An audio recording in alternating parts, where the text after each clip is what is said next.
जंगलों में चिड़ियों का बहुत ही सुंदर बसेरा था। उसी जंगल में टुनटुनी नाम की चिड़िया अपनी छोटी सी बेटी टूनी और अपने शराबी पति कालू कौवे के साथ एक छोटी सी झोपड़ी में रहा करती थी। टुनटुनी बहुत गरीब चिड़िया थी। वह दूसरों के घरों में झाड़ू पोछा करती थी, जिससे उसे कुछ अनाज मिल जाते थे और उसी से उनका घर चलता था, जबकि उसका शराबी पति दिन भर शराब पीकर सोया रहता था।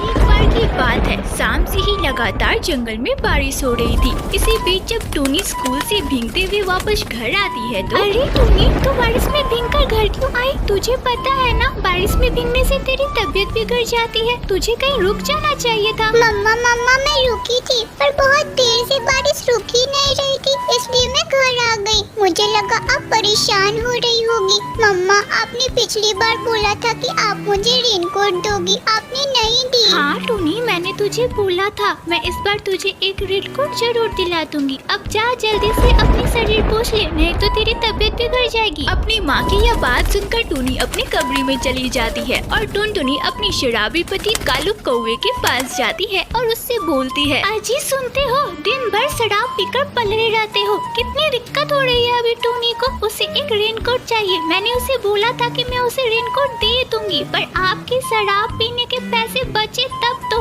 आप तो दिन भर शराब पीकर बस पलरे रहो। टुनटुनी की यह बात सुनकर कालू कौवे को बहुत गुस्सा आता है। वह जल्दी से बेड से उठता है और टुनटुनी को एक जोरदार थप्पड़ लगाते हुए बोलता है, खबरदार, अगर मेरे शराब के बारे में एक लफ्ज भी बोला तो अभी मैं तेरी चमड़ी उधेल दूंगा। चल निकल यहाँ से, भाग यहाँ से। कालू कौवे की यह बात सुनकर बेचारी टुनटुनी रोने लग जाती है और वहाँ से चली जाती है। बारिश इतनी ज्यादा तेज हो गई थी कि जंगल में अब बाढ़ की स्थिति पैदा होने लगी थी। चिड़ियों के घरों में अब पानी घुसने लगा था। टुनटुनी के घर की छत भी चूने लग गई थी, जिसके कारण उसके घर में पानी का बहाव धीरे धीरे बढ़ता जा रहा था। मम्मा, क्या अब हम लोग इस पानी में डूबकर मर जाएंगे? नहीं टूनी, हम लोग क्यों मरेंगे? हम लोग को कुछ नहीं होगा। तू क्यों चिंता कर रही है? टुनटुनी अपने पति कालू कौवे को जगाने की बहुत कोशिश करती है, पर कालू कौवे ने इतनी शराब पी रखी थी कि अब वो होश में ही नहीं आ रहा था। टुनटुनी जैसे तैसे अपनी बेटी टूनी को लेकर थी।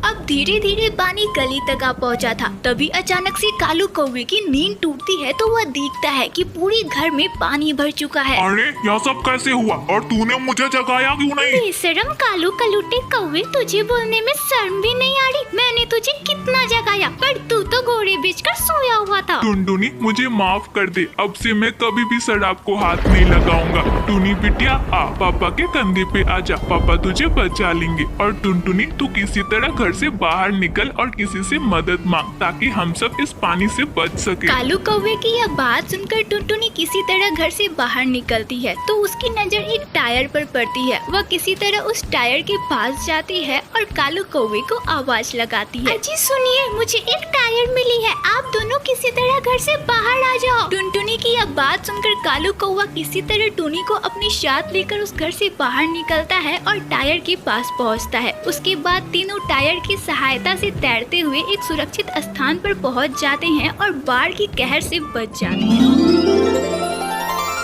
एक जंगल में टूनी चिड़िया अपने पति पिंटू कबूतर के साथ एक छोटे से घोंसले में रहा करती थी। कुछ दिनों बाद ही टोनी ने अपने घोंसले में 2 अंडे दिए और कालांतर में उन 2 अंडों से 2 छोटे छोटे बच्चे निकले, जिन्हें देखकर उन दोनों की खुशी का ठिकाना न रहा।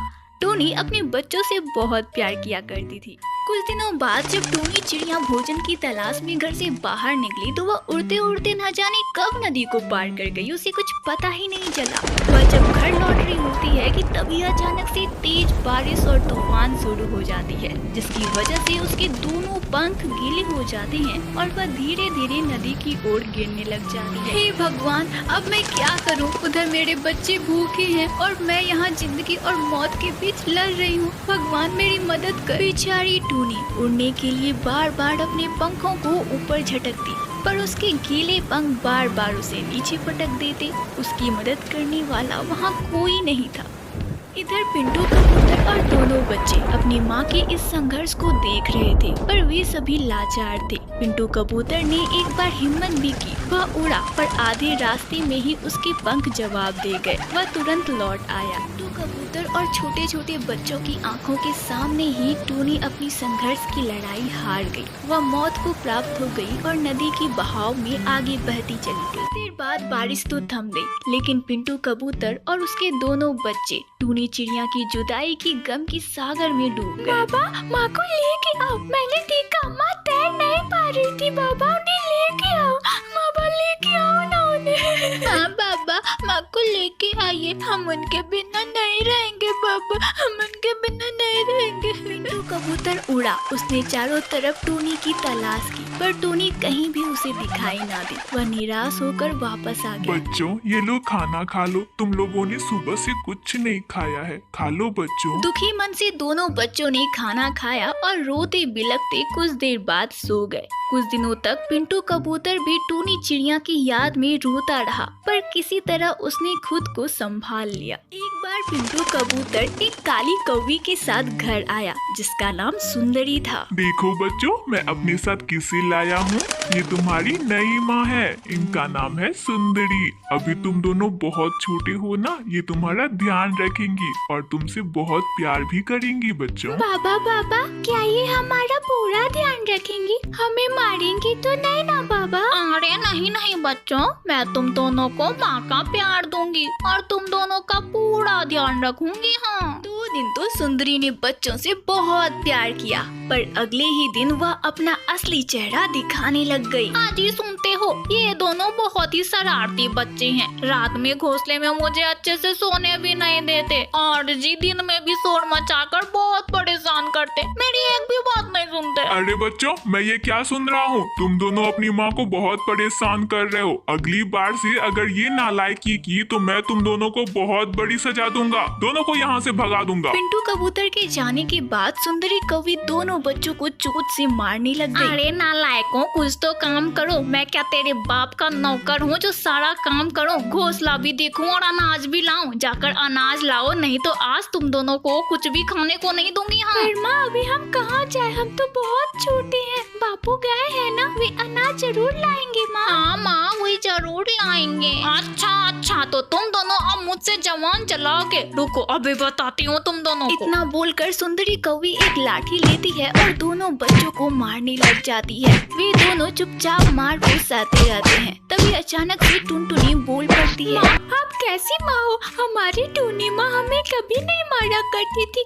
वे हमसे बहुत प्यार करती थी। माँ, आप बहुत बुरी हो। तुम दोनों को अपनी टूनी माँ की बहुत याद आती है ना? हाँ, बहुत याद आती है, रोज याद आती है। अच्छा ठीक है, अभी तुम दोनों को तुम्हारी टूनी माँ के पास पहुँचा देती हूँ, वहीं तुम्हें प्यार मिलेगा। हाँ। रुक जाओ, मेरे होते हुए मेरे बच्चों का कोई बाल भी बाका नहीं कर सकता। आवाज सुनकर टुनटुनी और मिट्ठू दोनों ही पीछे पलट कर देखते हैं तो उनकी खुशी का ठिकाना नहीं रहता है। उनके सामने उनकी टूनी माँ खड़ी रहती है। माँ, तुम आ गई। मेरी माँ आ गई, मेरी माँ आ गई। माँ, तुम इतने दिनों तक कहाँ थी? बच्चों, मेरे प्यारे बच्चों, बस तुम्ही दोनों के लिए ही तो मैं मौत के मुंह से लड़के आई हूँ। मैं बहुत दिनों तक बेहोश थी बच्चों। नदी किनारे में हंसों के झुंड में पाई गई तो उन्होंने मेरी देखभाल की। मैं बेहोश थी, अभी होश आया तो बस तुम दोनों के पास दौड़ी चली आई। माँ, तुम वापस आ गई हो। हमारी जिंदगी फिर से पहले की तरह खुशहाल हो गई। माँ, अब हमें छोड़कर कभी मत जाओ। तभी वहाँ आसपास के सारे पंछी इकट्ठा हो गए। पिंटू कबूतर भी वहाँ आ पहुँचा था। सारे पंछियों ने सुंदरी कौवी की असलियत पिंटू कबूतर को बताई।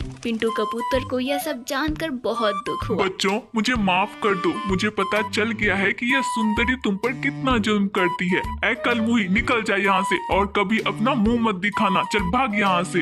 टूनी, मुझे माफ कर दो। अजी, आप मुझसे क्यों माफी मांग रहे हैं? मेरे बच्चे सही सलामत हैं। बस मुझे इसी बात की खुशी है। टूनी चिड़िया का अब पूरा परिवार मिल चुका था। पिंटू कबूतर अपने दोनों बच्चे और बीवी के साथ फिर से खुशी खुशी रहने लग जाती है।